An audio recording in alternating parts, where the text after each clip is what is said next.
was kind of last minute, so I just went to the gym and had jumped in. Okay, great.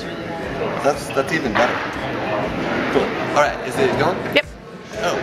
Hey, this is Josh Ellis from LoseSoberFat.com, and I'm here with Neghar Fonooni. You said it wrong. How do you say it? Fonooni. Fonooni. No, we'll leave it in.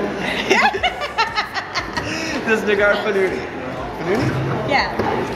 Fonooni. Fonooni. Fonooni. Fonooni. Okay, I'm here with Neghar Fonooni. And you're not the first person to say it wrong. Really? That might surprise you, but right, yeah. Neghar Fonooni. Neghar Fonooni, who I actually just want to interview you after seeing that picture of your abs in the gym that you were showing off on Facebook the other day. Talk about your training a little bit. Well, just in general, I mean, I train for strength, okay, and I train for power, and I train for just good quality movement. I don't train for looks. Okay. It's just a really fantastic byproduct of training the right way. Because training the right way, training for strength, training for power, training for optimal conditioning, you know, a well-rounded routine, as well as eating clean. Yeah. It's going to give you, it gives me the body I want without even trying to do it. Nice. Now, that, the watchers might not actually really be able to put that together. Like what does that mean? Like, what's an average workout for you look like? Sets, reps, time? Well, I never lift anything more than 5 reps. Okay. I mean, unless I'm doing, you know, if I'm doing repetitive snatches or swings, you know, for conditioning. But strength-wise, I get bored after 5. So I pick up heavy weights and like my doubles. Yeah, I pick stuff up, I put it down. So like doubles, I'm doing like double 20s. You know, like she's saying double 20 kilograms. That means 2 44-pound kettlebells. Yes. Right, 2 44-pound kettlebells. Yeah, so, you know, swing, press, clean, squat, maybe 3 or 4 reps of each. So you press double 44s? Yes. Which is a lot of women who would be afraid getting that strong, because that's pretty seriously strong. You're not messing around. No. That they'd bulk up. Or no, but that's completely ridiculous because women well, no, really. But I mean, women simply do not have the testosterone to support that kind of muscle mass. Right. Genetically, you're going to develop the way that your body is naturally inclined to genetically develop. So you know, some people are going to end up with slightly bigger muscles than others, and you know, we can be the same strength, you know, two women and just look completely different. So you know, you're gonna get what you get based on your own body, but women don't have that kind of women that look like that are taking testosterone. Right. I mean, that's really, you know, it's just simple science. You know, it's not gonna happen. I mean, I'm pressing really heavy weights. I'm deadlifting twice my body weight. So I'm deadlifting 250, and you know, front squatting 170, and double pressing 20s, and I'm not getting big. Right. What do you mind saying your body weight? I'm about 123 to 125. Which is pretty little to be putting up those kinds of numbers. Yeah, I mean, you get to a point where you're not really putting on lean mass anymore, and that's really where it is. It's more of a CNS, you know, it's your central nervous system, and it's more it's your body really responding to the training as opposed to putting on lean mass. I mean, you're really going to kind of reach a ceiling with the lean mass that you get. Do you feel like you're getting any more leaner? Absolutely. Like you've plateaued at rockstar? No, I mean, you know, it fluctuates. Yeah, but it fluctuates. You know, it really it's based on what you put in your body. You know, and I don't eat grains. You know, and I don't like what they do to my body. So you know, I eat a really clean diet. But if I go out and I have a couple beers, you know, it's gonna change things. Right. So most of the time, are you eating?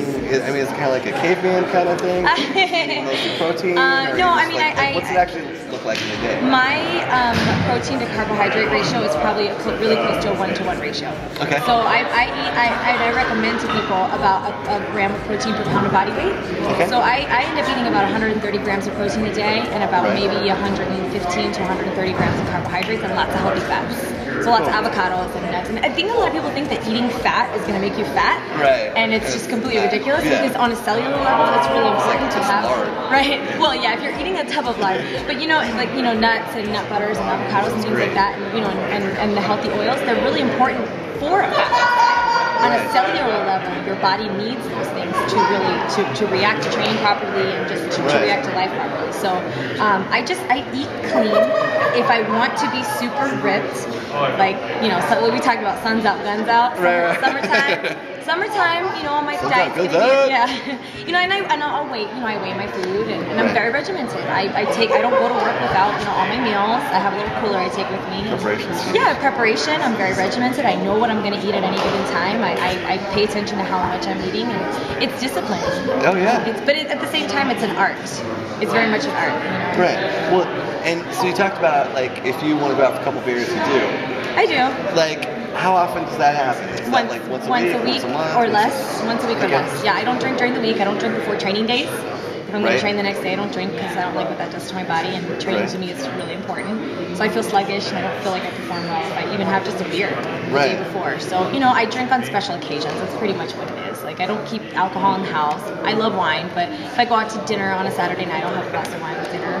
We're here hanging out over the weekend. Exactly. You know, we all see each other maybe once a year. Right, it's a big deal. So yeah, I have a couple beers, but then it's Monday tomorrow. It's back to training. It's back to, you know, my regular nutrition. It's if you want something, you have to work hard for it. Right. It's not easy. Now there are some people that it's easy for them, and I really don't like those people. But it's not easy for me. And I work really hard for it. It sounds like you're really working hard for it. Yeah, I do. Because it's important to me. And like, I can't stress enough that I don't eat a good diet and train because I want to look a certain way. I eat a good diet and train because I like how it makes me feel. And I think when you approach it from that mindset, it's way healthier because less neurotic. Yeah, and if you look at it from that standpoint, you'll always try to do things the way you should because of the way it makes you feel. Because that it's more intrinsic, and the aesthetics is a fantastic side effect. Right. It's just a happy side effect. Now, is that something you're thinking about? Like birthday party comes up, and so it's let's go. I mean, it's those things are planned in advance. Yeah, for the most part. I mean, I know, like, if I'm gonna go to a party that night and I know there's gonna be a lot of food and things like that, you know, I'll prepare. I'll work out a little harder that day, or I'll eat less, you know, carbohydrates throughout the day to make up for it. Right. But most of the time, you're actually thinking like on a meal by meal basis, or like while you're preparing your meals, like this is going to feel good. Yeah. Oh yeah. Because what you put in is what you get out. It's just like, I'm not gonna put I'm not gonna pour water in my gas tank. You know, I'm gonna put something in my gas tank that's actually gonna make my car go. Yeah. You know, if you have a really and I have a junky car, so I just use 87. But if I have a really nice sports car, if I want to have a really well-performing, well-built car, I'm gonna put better gasoline in it. Exactly. And then you have to look at your body like a machine, and what you put in is what you get out. If you put crap in your body, you're gonna get crap. Literally. Right. Literally back out. So yeah. No, I mean, it really is. And if you look at it from a performance standpoint as opposed to an aesthetic standpoint, you're gonna have a better chance of sticking to it. And that's what it is for me. I perform well if I eat well. Right. And performing well is important to me. So. But because has performing well always been important to you? No, I mean, I've always been an athlete my whole life. I don't think I ever realized my capability. When I realized that I was capable of doing things, it changed my whole life. And now strength and power and those things, they are important to me. Before it was, I want to work out because I'm really fat. Right. But it was never. But when I worked you didn't get the results you get now. I didn't get the results I get now. Right. No, I mean, I was in decent shape, but I wasn't ripped. Yeah. So. Well, it's so funny because it's like here everyone's really about like movement quality and strength and performance, and everybody's pretty ripped, pretty jacked. I mean, like compared to average gym population, it's amazing. Yeah, it's not a coincidence. Yeah, exactly. It's not a coincidence. And it's mindset, because it's when you stick to something, like they say, the easiest diet to stick to is the one you like. Right. So if you force yourself to eat a certain way and it's not something you like, it's not something you're going to stick to. I like feeling strong. I like for instance, my son, I just bought him a twin bed, and I didn't have anybody to help me carry the bed in the house. And I literally carried the bed by myself, up the stairs and down the stairs and into the house. And I'm not gonna say it was easy. I had to take a couple breaks, but I did it. So you carried a freaking upstairs. Twin bed from my car in the parking lot all the way into the house by myself. And I feel good about the fact that I can do those kinds of things on my own. That I can handle myself. It's important to me, but at the same time, the training that allows me to carry that bed in the house is the training that's giving me this body. So it's two sides of the same coin. It all works together. Yeah. That is awesome. That is awesome. Thank you. Thank you. All right, so this is Neghar Fonooni. And that was Josh. Thanks a lot. LoseTimberFat.com. Catch you later.